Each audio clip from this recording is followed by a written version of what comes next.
All right. Welcome back, everybody, to the Mo Money, Mo Problems podcast. I'm your host, Matt Foreman. And today we've got Tim Kielblock from Hill Landscaping out in Flemington, New Jersey. Really excited to have Tim here because we got an interesting one where Tim started as an employee, is now the owner of the company. So, Tim, thanks a lot for being here, man. Really excited to get into your story.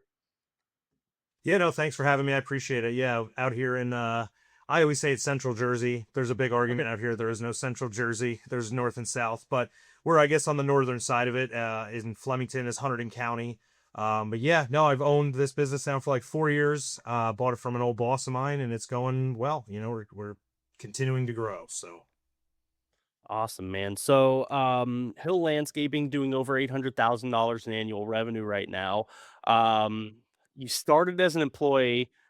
Talk to me about how you even got into the industry. So, the green industry. So, how did you even start as an employee? Like, what was the reasoning behind that? And then we'll transition into okay, now you own it. Uh, so I didn't know what I wanted to do when I grew up. I graduated high school. I didn't, they prep you, as you know, like junior, senior year to figure out what you want to do, go to college. And it was never, just never, I hate to say it, it was never really a thought. I didn't know what I wanted to do. I know I like working with my hands. So I left. I did a couple things. It's just 20 years ago now. But my close friend, good friend of mine, one of my best friends, got me a job. He was working for Hill Landscaping, and he got me a job there from when I was like say 18 to about like 22. I worked for Eugene Hill, was the original owner. Um and then I actually, to keep it quick, I am like a mechanic by trade, so I did chase a couple different jobs throughout my 20s, doing mechanic work, up until recently even. But then I ultimately started my own landscaping company literally May of 2020 during COVID, just to make up for lost overtime. And I had inherited a house, and I just kind of thought, oh, let me see if I could pick up a couple lawns local. I mean, I'm sure everybody that's a landscaper talks about it. Yep, I got a lawn, then I had three, then I had seven, then I had 15. And that's kind of, I just always chased, even while having a full time job, I just always chased the opportunity and the growth. So when I was my smaller company before I acquired Hill Landscaping, I think I was doing like 22 lawns, working every night, working every weekend, getting anybody who can help me to help me. And yeah, this goes a crazy 2021 was a rough year, it was a busy year. So So you went from having your own green industry company that you were just starting out. Um, how did you end up as an employee for someone else?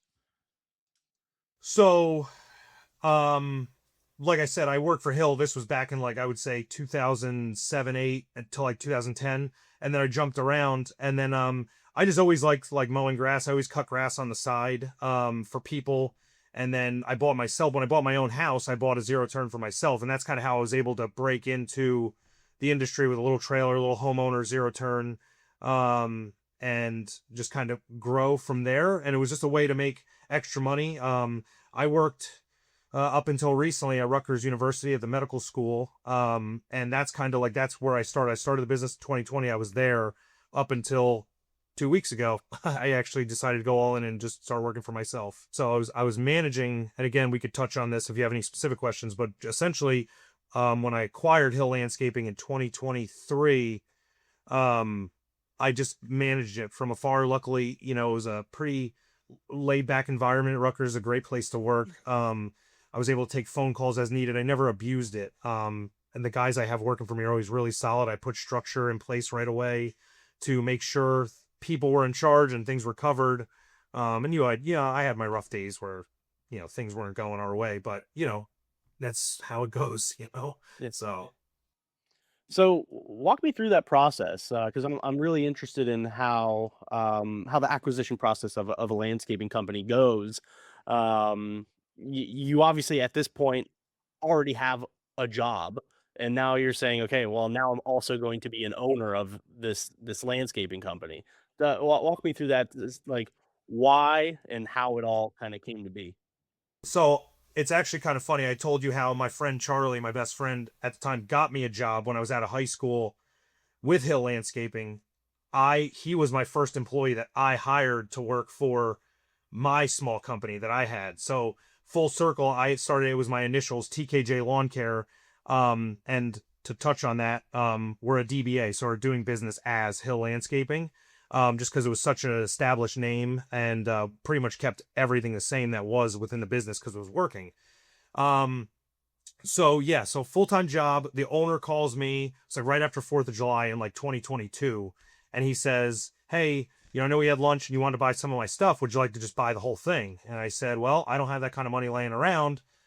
I'm gonna have to borrow it." And he's like, "That's fine." So I went through the SBA, and I always joke that if my hell will be applying for a small business association loan for eternity, because it's a process. I will say they pretty much lock you in. Like if you're gonna get the loan, they pretty much tell you like, hey, this is gonna work out. But now the process starts, and it was, like I said, I don't think we closed until that was July, and I started everything right away. We closed on that loan in February of 2023, so it was like an 8 to 9 month process, with some hiccups, but nothing. I don't think it was really anything. We didn't really hit any major speed bumps. You know what I mean? It's just the process, holidays, stuff like that. So, but it was really when he called me and told me like, hey, I knew what especially his commercial clientele, it was like a no brainer for me. Like, I don't know why. When he called me and was like, do you want to buy the whole thing? I didn't even have to think about it. I was like, yep, I want it. I'm in. Let's sit down, have a real discussion about what kind of money you want, what kind of assets I'm acquiring. Because essentially, I didn't buy the business. I was an asset acquisition, right? Which is important because if you don't want to buy someone else's EIN because you assume all the risk. So I essentially just did an asset acquisition. We had a spreadsheet with all the tools, trucks, mowers, you name it, was on this list, at an appraised rate, and then that along with the commercial contracts and residential. I don't know. There was really no residential contracts in place, right, for maintenance. So it was really just commercial. So like that was considered goodwill. So the way it was broken down was almost into two totals and then one giant total between the two. So essentially, it was an asset acquisition. Is probably the technical term for when I acquired Hill Landscaping. Okay. And so you bought this, are now doing you're now the owner. You also have the job at Rutgers. When was the decision, and I'm sure it didn't happen right away, but when was the decision to, all right, I'm going all in on Hill? So I was and listen, like there's everyone's got personal stuff going on, and just a little background into me, like unfortunately I got divorced last year. No harm, no foul. Me and my ex-wife are still friends. It just didn't work. So had a rough year. 2 years before that, or 2024, I destroyed my shoulder. I went through 3 surgeries, got my shoulder put back together, and just now here we are. So the shoulder carried into right 2025, and then unfortunately started going through the divorce process, and kind of winter started coming around. We did really good last year, and I kind of made the decision around Christmas time, like, hey, I started working with my bookkeeper and just started to say like, hey, I want to go all in myself in the spring. I want to give Rutgers like 2 months notice because I had just taken a position. My boss had retired, so I just become like the campus manager for the whole medical school, and I was just ready to walk away. You hit a certain time where you become vested in a pension. That was still like 3 or 4 years out. When you have something like this and you're trying to run that, and then as I gain more responsibility at Rutgers, it's like I can't. It was hard to keep an eye on both. So I said, hey, I want to give them 2 months notice, February 1st, and my last day will be like April 30th or whatever, 31st, and I'll start for myself in the beginning of May. And then I chickened out and I said I'm going to stay. And then once the spring rush started, and working with lawn and land marketing and everything, it was just different. We've been getting good, consistent calls. I'm consistently going on estimates as where like I felt like there was always a rush, like say March, early April, and then it would like die off. I feel like I'm getting consistent calls now here, like well into May. Our schedule's booked into June, well into June at this point. And I was like, I was doing, also at Rutgers doing 2 jobs, getting paid for one. I was trying to fill a void till we hired somebody. So I finally was like, you know what? This is it. I want to go all in on myself. It's only me now that, I'm on my own now, so I want to like just go all in. It was kind of like that decision. I realized I was no one was really relying on me. You know what I mean? So it was time to just pull that trigger. I love it. I love it, man. It's such a big leap of faith. Obviously, you're trusting yourself and you're making a big bet on yourself. And from what I know about you and seeing, I mean, I think you've already made the best bet possible, and I'm excited to see what continues happening. Now, in terms of like Hill and like the legacy of it, because it's been around for a while, right? Like I think I saw the 80s. Is that right? Yeah. So are you I know you did like an asset acquisition and the DBA and everything, but is there any like legacy behind it that you're I wouldn't say obligated to kind of retain or maintain, but like what does the legacy part of that name still kind of is it part of the business, or are you shaping your own path with it? I like to think I'm shaping my own path with it. I would think that if I'm being honest, listen, Eugene Hill and his wife Debbie, they're great. I still talk to Eugene from time to time if I have questions and this and that, but I just try to leave him retired in Florida. You know what I mean? I like there's no like business is business, right? Like I kept Hill Landscaping because it was an established name. I things came with the acquisition, the Google business profile, their 5-star review company. Now I'd like to think that this is our fourth season now. We've maintained that 5-star review. You know what I mean? We have several um current 5-star reviews from the last few years that I've owned it. So it was really just almost I like to consider like a passing of the torch. If I'm being honest, I wouldn't be even opposed. DBA lasts I think it's like 5 years. I wouldn't even be opposed to maybe even going back to my normal TKJ lawn care. I don't think there's or I just renew the DBA. Like I don't know. I really don't have like it wasn't like it was something that I had to keep going. Eugene was a good guy. The business name was well established and well known in the area. I mean, I did rebrand. I changed the way the logo looked. I changed obviously a new website. So I mean, I've put my own spin on it, so to speak. Um, yeah, I mean, really the big thing was just to try to keep it in place so it almost looked like there was no change in I mean, I'm very open that there was a change in leadership and ownership, but I just felt like it was an established business that people knew by name, and I didn't want to have to, people like relearn TKJ. So Yeah. Did you have any kind of hiccups when you made it known that there was it's under new management, new ownership? no, not really. They were really good about sending out. We have a big snow plowing customer base that would believe it or not as of right now, which I've been trying to break into their summer work that we just do their snow right now. I knew them, but I was reintroduced to them as well as the other companies that we do landscape maintenance for. So that was a big thing. He took me around in person, met all the managers and the people involved with that. Um, Emails were sent out to all the residential clientele. And then my existing customers, I explained to them too that we were going through the acquisition and we will be able to offer more services in regards to landscaping and hardscaping. So it was a kind of a win for my current customers to be able to do more. And it was a win for the existing Hill landscaping customers because it was kind of a smooth transition. You always have your, hiccups when you're trying to change over like bank accounts and, cards on file and stuff like that. But it was I think it was minimalistic. I think it was more me going from essentially step 3 or step 2 to step 10, right? Like I went from Mhm. being a 5-figure company to a 6-figure company like quick. I think the last year that I did TKJ, so to speak, right, well, before employees, I was like 86,000, we'll just say 85,000 revenue. And I want to say the first year we obtained Hill was like at the end of February. So I think that was like was like 480,000. So that jump was big, commercial contracts, snow plowing, and along with all the landscaping stuff as well. Yeah. Um, okay, so you went from offer you said to your previous clients like, "Hey, now that we've acquiring Hill, we're going to be able to offer a new suite of services or an additional suite of services."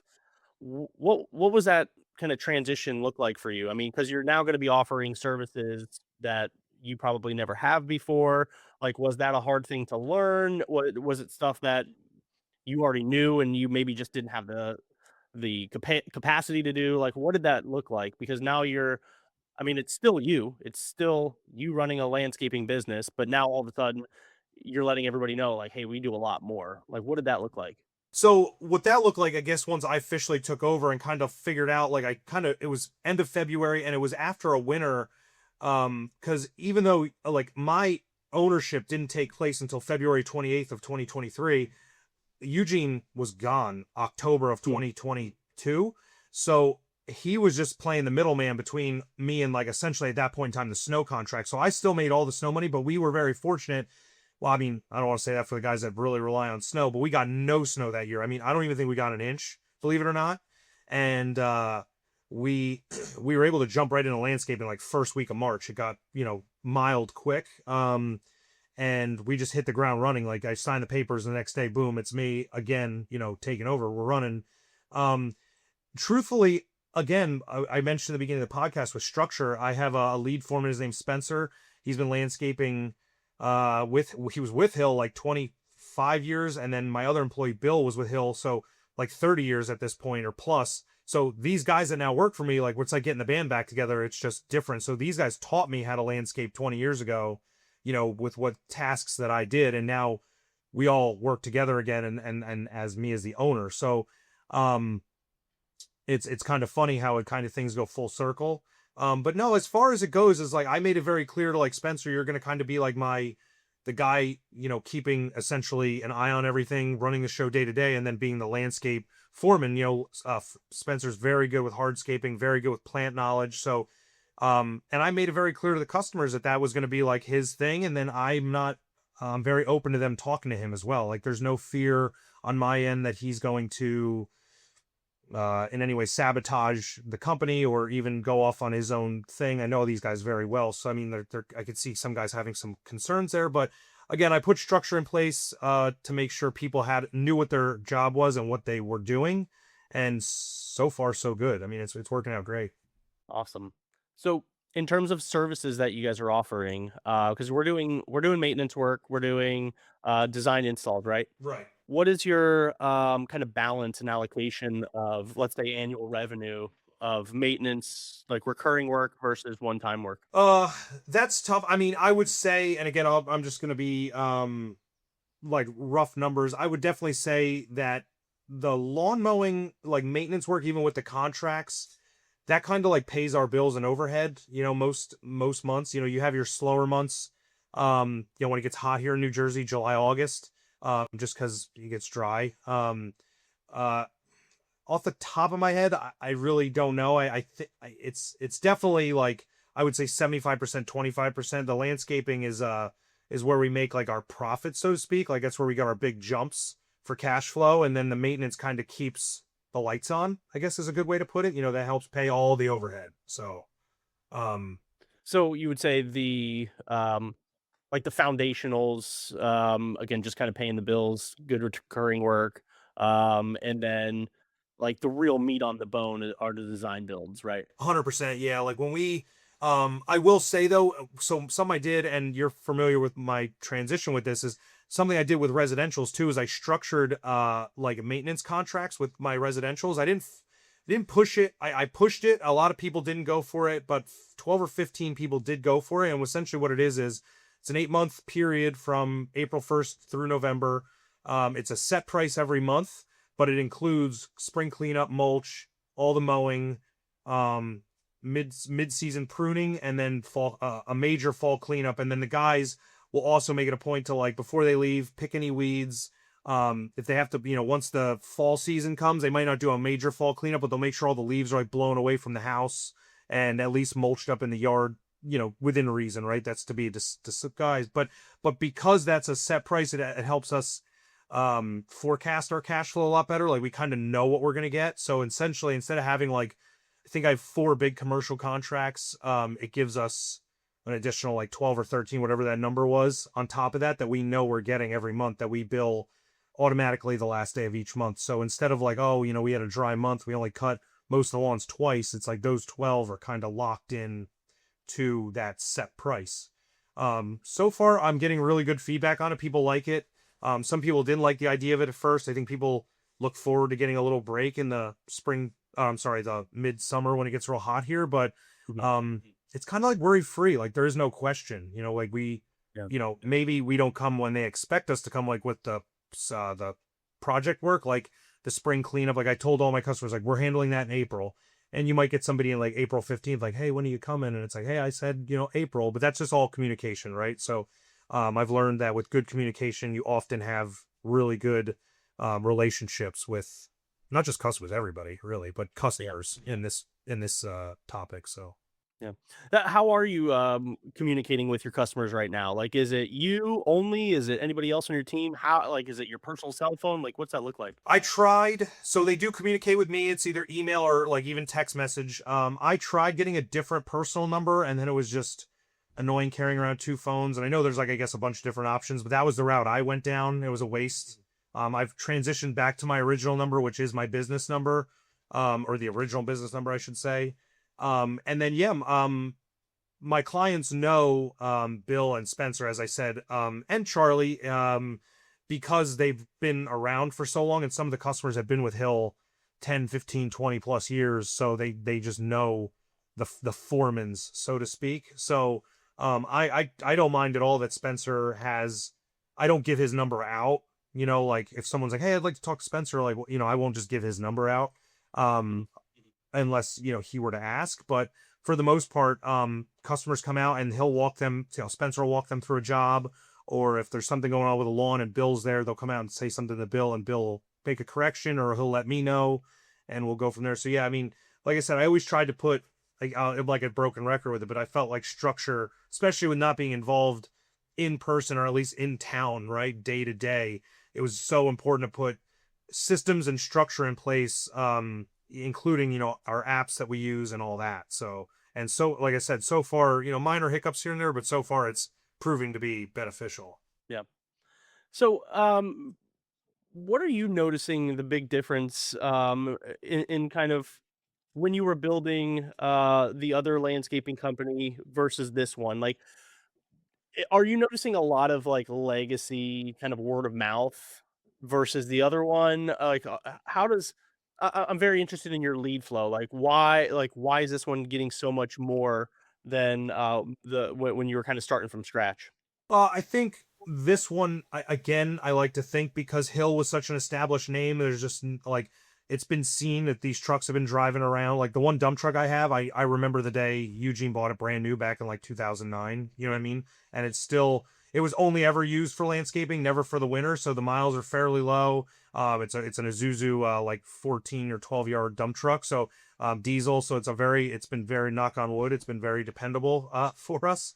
But that truck's been rolling around Flemington now since 2008, almost 20 years. You know what I mean? It's just a name that's been seen around town, and realistically, yeah, I mean the customers hand us off to family members or friends. That happens a lot. But if I'm being honest, I mean I've tried especially for these last 4 years, knowing that I've got overhead now. Like that's something you really have to keep. You have to keep the wheels. You almost have to you might be booked out to June, but it's like I'm looking for work for July. If that makes sense. Now I'm not just looking at the week ahead. I'm looking at next month, the month after that, trying to keep myself, what would work, what should we do? So with that, I've tried different marketing things. I've bought like pages and brochures that are at golf clubs, and I've tried, learning the Google thing and Facebook ads and this and that.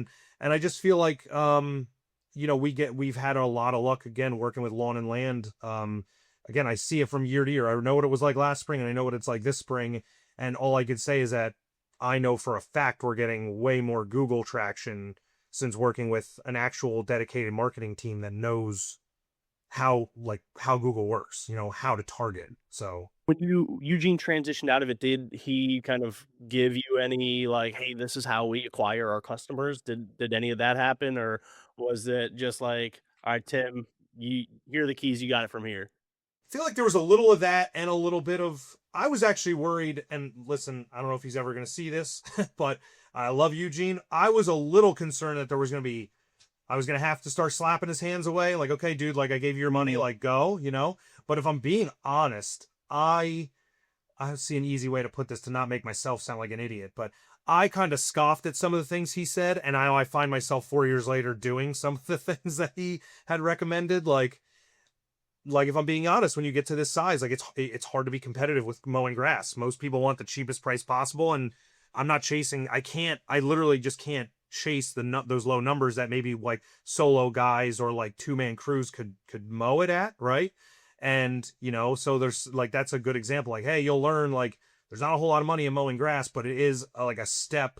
Like you're there, so when they want that patio, they're gonna ask you, right? So it's like an intro thing. Um, but no, I think as far as like, and I suppose I could always call him and maybe talk to him a little bit more about the marketing thing. I know they did work with, I've gotten calls from other people. I am in like a brochure this year where it's like this woman, it's like a mailer that goes out, and it was, in my opinion, inexpensive to just keep my name local. And it was targeted. And she said, oh yeah, we had worked with, Eugene and Debbie for quite a few years, and I heard that they had sold to you, so I wanted to see if you want to try it. So I was like, that number's not that terrible. Like I'll give it a shot for a year and see how it goes. So, but no, I don't really recall him really giving me any pointers as to how he advertised himself, so to speak. Gotcha. So yeah, man, you were just left to kind of like, all right, we're gonna figure this out. You got the legacy, you got the name behind it, which in a lot of cases is enough, at least for the foundations to say like, okay, we know we're gonna get some word of mouth work here and there, but it sounded like yeah, you needed to figure out what the next step in marketing is. So that's yeah, good on you, man, because that's tough because now you got to pitch a company that has legacy behind it as if it I mean, it is your own now, and you gotta Yeah. be like, "Hey, look, this is who we are, and this is what we're doing, and, good on you, man." And not only that, but, like, you're doing this in hopes of, like, "Hey, this is what I'm gonna commit my full time into." So, you took a lot of leaps of faith, man. It's really cool to hear it, and, I know this is still relatively new of a journey for you, but, yeah, dude, it sounds like you're really starting to take off, so congratulations to you there. Yeah, I mean, every year, ever at the end of, well, I shouldn't. The first winter was easy, right? I wish, but at the end of all the winters, by the time springtime hits, like I'm done plowing. Like I'm never gonna plow snow again. But then the checks start rolling in, and I guess I should invest in new plow stuff. Like that's probably the wintertime stuff is a little can be painful.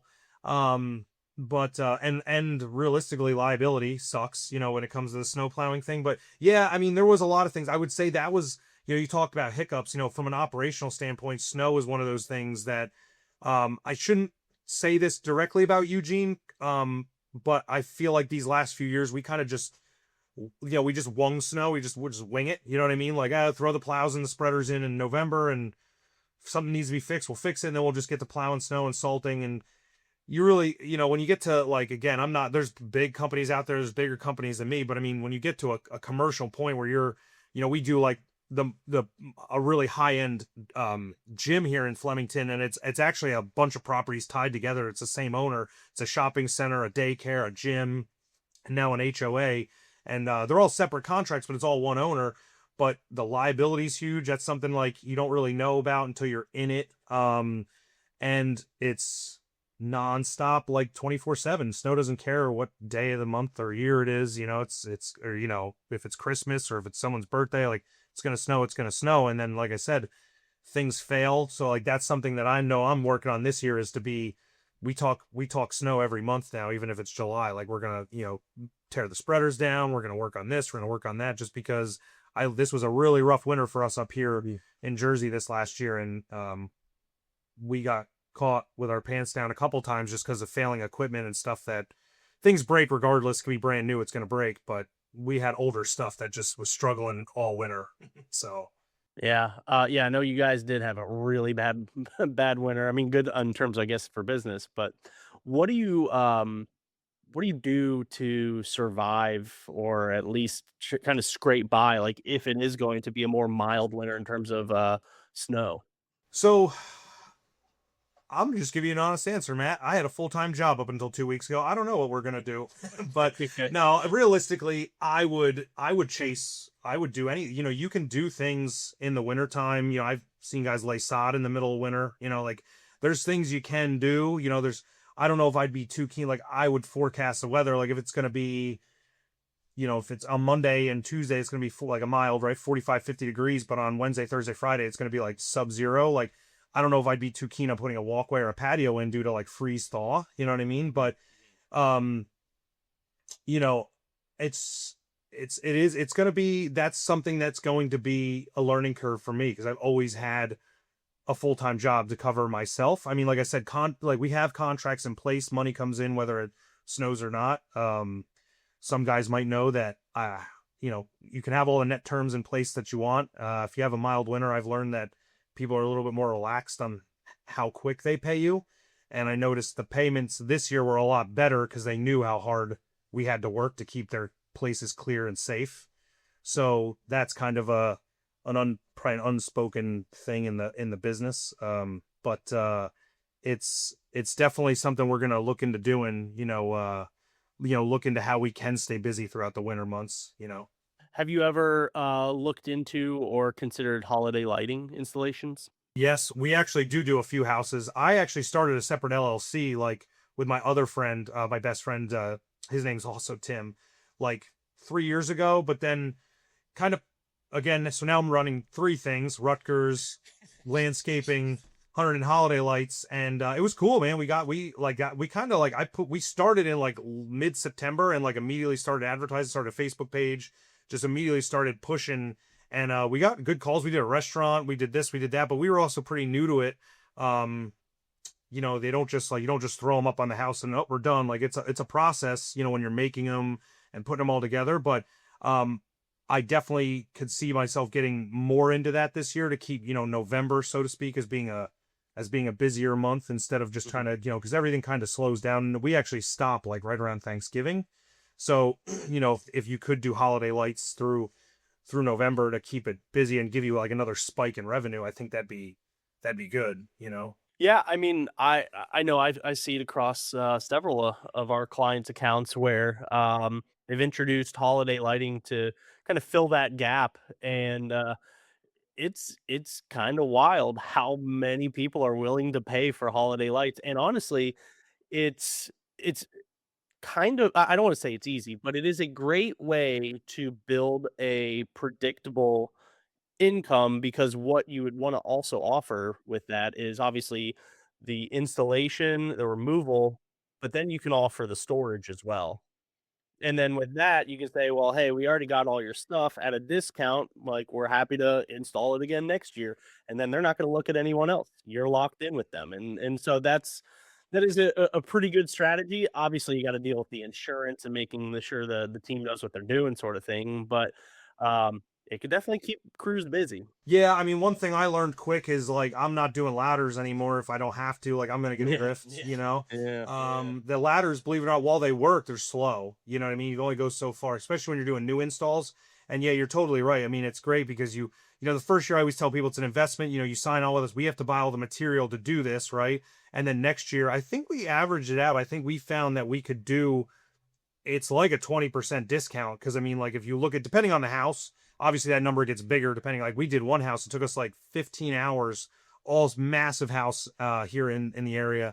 And like I said, we were there from like 8 a.m. to like, it was like, midnight or something like that. But we did bushes, we did trees, we did running all the extension cord, build everything for the house. And then the next year, we did the same thing. I think we added one extra guy helped us, and we did the whole house in like 6 hours. Nice. So, That's you label everything when you take it down.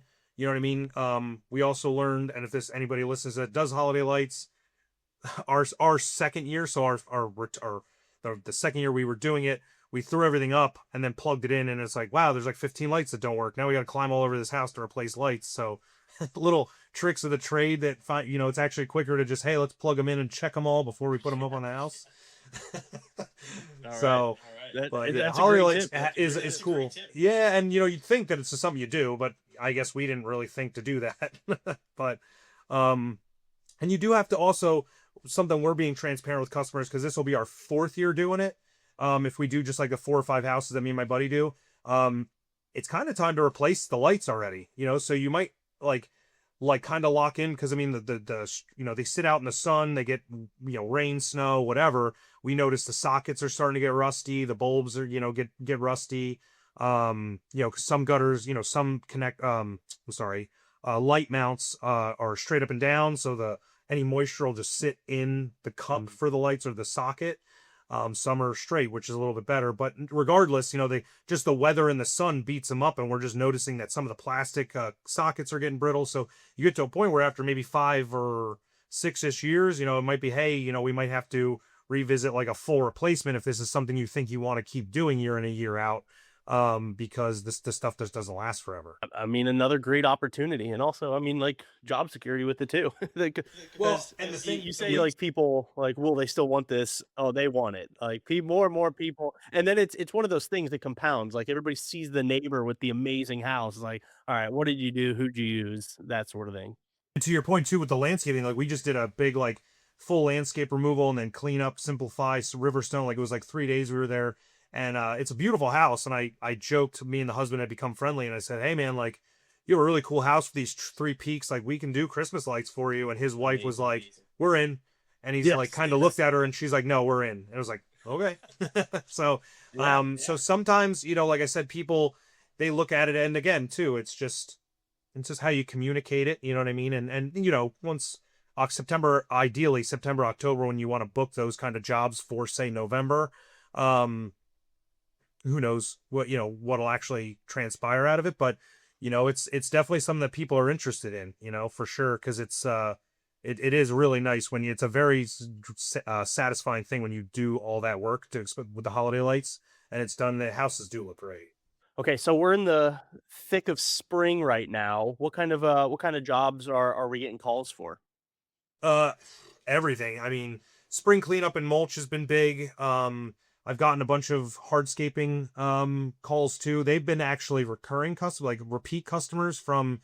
I feel like there's one customer we've done like a hardscaping project from every year for like the last 4 years, which is cool because it was a new construction house. So they're just kind of making it their own now. They didn't even get a front walkway when they built the house. So, um, but a lot of uh like landscape revitalization, like, hey, like what our landscape's way out of control, like you popped up on Google like at the top, like this seems like something like we could really use your expertise on. So I mean a lot of that because it's this time of year, which is nice because like this is the time of year to obviously do that, get the plants in the ground, when you kind of have like cooler and, well, generally wetter weather. We haven't gotten much rain up here this last like month or so. And then I'm actually trying to find ways to book some of this hardscaping stuff to push into July when I know it's going to be dry, and the planting work kind of slows down when you really don't want to, unless you could run soaker hoses. So yeah, I mean it's been a quality year for calls. It's not like I've gotten a lot of lawn mowing calls where it's like, yeah, I have like a postage stamp lawn, I just need the lawn cut. I think that's just everybody gets a ton of those calls in the landscaping industry. But as far as like quality, like full landscape design installs and like hardscape, and you don't get all these jobs that you bid, but um I like to think you don't anyway if you're priced right. But but it's just been really good year for like it's like everything across the board that you would get as a landscape and hardscape contractor.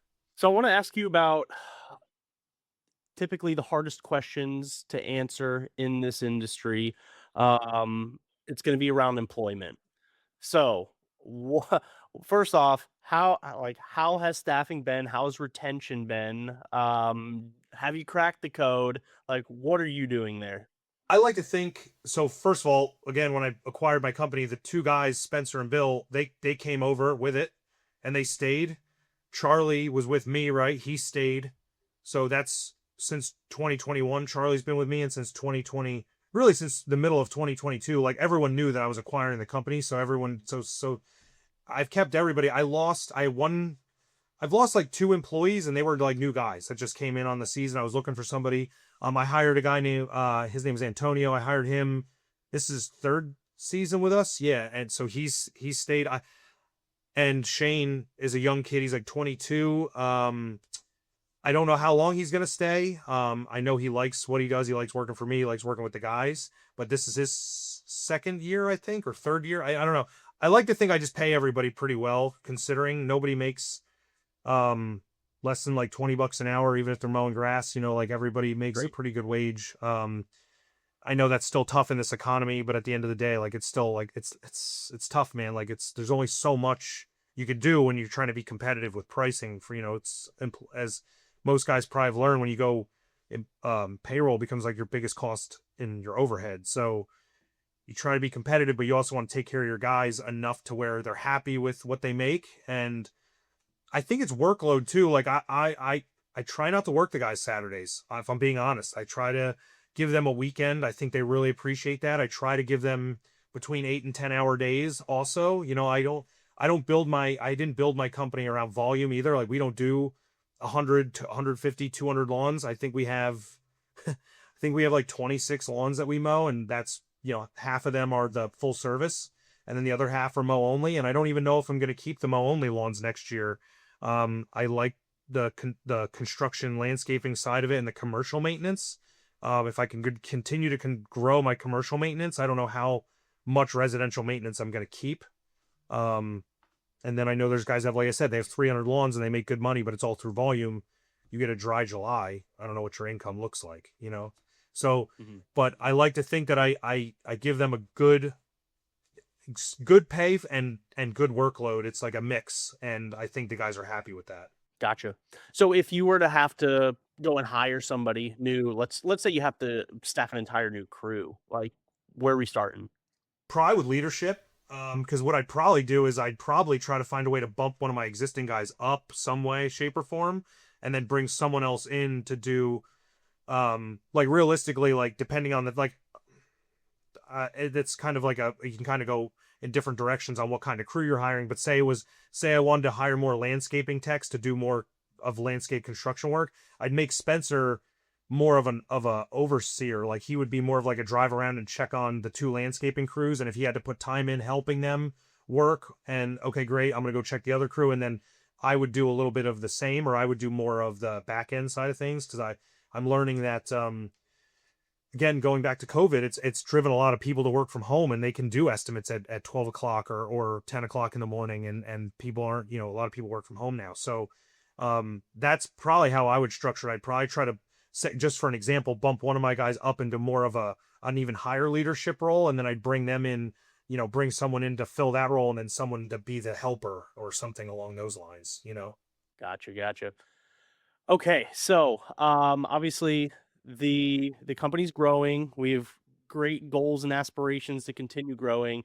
Are there any sort of and I know you said you're kind of considering dropping off some of the mow onlys, but are there any other sort of like projects, any work that you avoid that you're like, yeah, we don't want to do any more of these that you previously offered?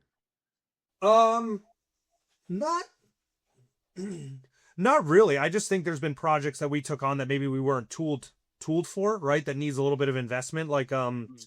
one for example, and the job turned out great. It just ended up being grueling because it was like 175 degrees when we decided to do it. But we actually, a woman had poured cement steps, but they had brick, tread, and she wanted the brick removed and essentially you know, mortar and then capstones essentially. So she wanted her steps recapped, and hammer drills, chisels, all that kind of, like, we kind of did it all, believe it or not, by hand, just by breaking the brick off, and then once we got it and grinding things down smooth, that was like, I feel like it's not that we would run from that, but I would invest into making that more streamlined so it's not so grueling to do it. You know what I mean? That's what I've noticed. Like a good example, like today we did like 4 yards of Riverstone, but something I invested in, I bought a brand new Bluebird sod stripper, and the amount of time that thing saves is ridiculous. Like, we did one where it followed a walkway. We stripped the sod, the three of us threw it all in the bucket of our mini skid, threw it all out. That was clean and ready for stone in like 15 minutes. As where if you had to strip all that out by sod, or I'm sorry, with a spade by hand, hour, 2 hours maybe. Yeah. You know what I mean? Like, so, I think it's best. I really think investing in equipment to make the guys' lives easier. And it's not something you're like, well, I spent $4,000 on this, so I'm going to charge way more. It's actually, you can keep your prices kind of competitive, but you're getting it done so much quicker. You know what I mean? That it's, Mhm. it's just an investment. That gets back to what I was saying about the steps. If we took on a job like that, I now have, SDS drills, and I've, chisels and stuff that'll make, removing the old material, which was the gross grueling part of it, a lot quicker. So Yeah. I think there's nothing necessarily that I would shy away from. I think I've realized now that if you want to do a job, sometimes it requires an investment to make it a lot smoother, and therefore you're getting it done quicker and getting paid faster. Yeah. And I think one other thing that also kind of trickles down, it does come back to kind of employee retention too.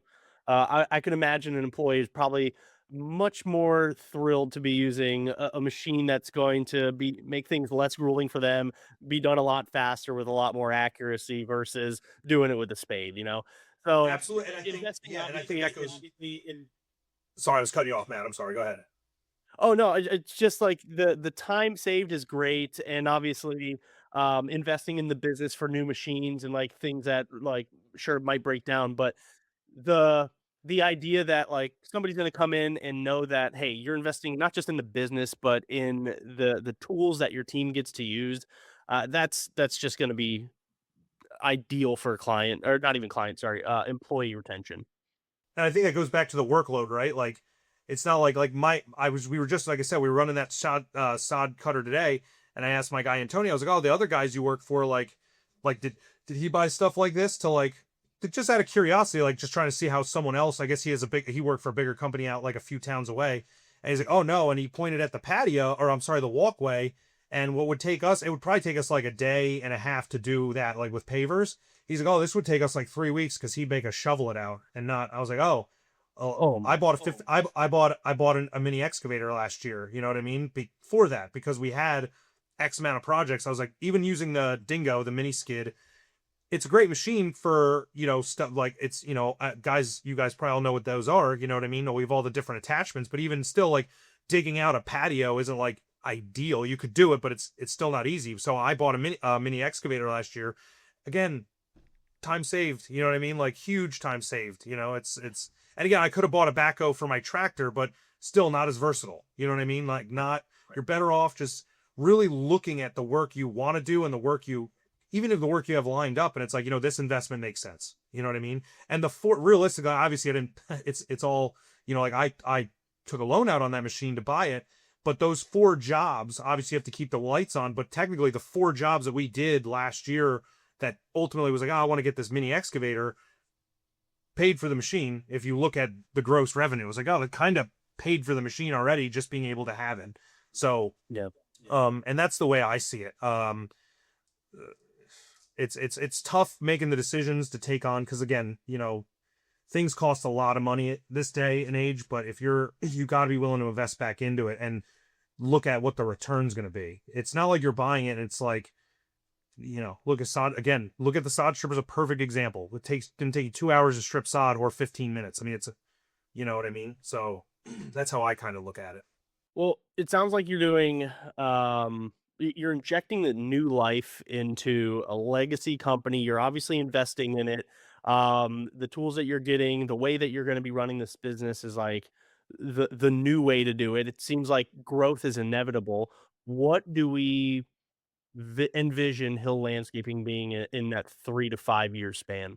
As far as like a revenue or as far as like like Everything. size. Like, what are we gonna be doing? Like, are we gonna be completely getting rid of mowing and, like, diving all in on design builds? Are we gonna be building out all departments? Are we gonna be focusing on commercial, just residential? What does that look like? I think if I could take it the way I would like to see it go and the way I think it's going to go, I think something else, and this has just kind of popped into my mind. I'm sorry I didn't mention it before. Again, working with you with lawn and land, I've gotten a lot of calls from HOAs for bids for their maintenance. So if I can be honest, I like to see us get more into commercial maintenance and HOA maintenance, and that's usually snow plowing is tied into that. Um, and then just yeah, I mean, like I'm not saying I wouldn't do residential mowing like the full, but I think the full service is something I'm just going to totally move to next year, whether I have 12 clients or I have 26 full service. Okay, cool. Well, Tim, this has been awesome getting to know you. We're just about wrapped up on time here, but I like to do kind of like this last end segment. It clips really well. Go ahead, tell everybody what's the company name, what do you guys do, and who do you serve? So my name's Tim Kielblock. I own Hill Landscaping based out of Flemington, New Jersey, and we service uh, large commercial maintenance customers as well as residential customers with all their maintenance, construction, and maintenance needs. All right, all right. Well, everybody, thank you so much for taking the time to watch this. Tim, thank you so much for sharing your journey. Like I said, I mean, it's almost inevitable. The success that you're already in and that's coming ahead. You're diving headfirst into this. You've taken the leap of faith. You're investing in the company, investing in your team. You're doing all the right things. I've seen it before, and I'm seeing exactly what you're doing. And it's like I said, it just seems inevitable. So I'm really excited to continue following along. And obviously, it's an honor of mine to even get to be a tiny, tiny smart part of your success. So obviously, thank you for trusting me and my team to help with that. But yeah, man, it's been amazing hearing your journey thus far. I'm looking forward to having you on again as we talk down the road when we're Absolutely. at that 7-figure mark and celebrating you then. But thanks, man, for being on. And yeah, it's been a pleasure. Absolutely. I really appreciate having me. I can't wait to come back on. All right. Thanks a lot, Tim. And if you watch this episode, you got anything out of it, go ahead, share this with anybody that you might want it. Otherwise, we'll see you on the next episode. Thanks, guys. See ya.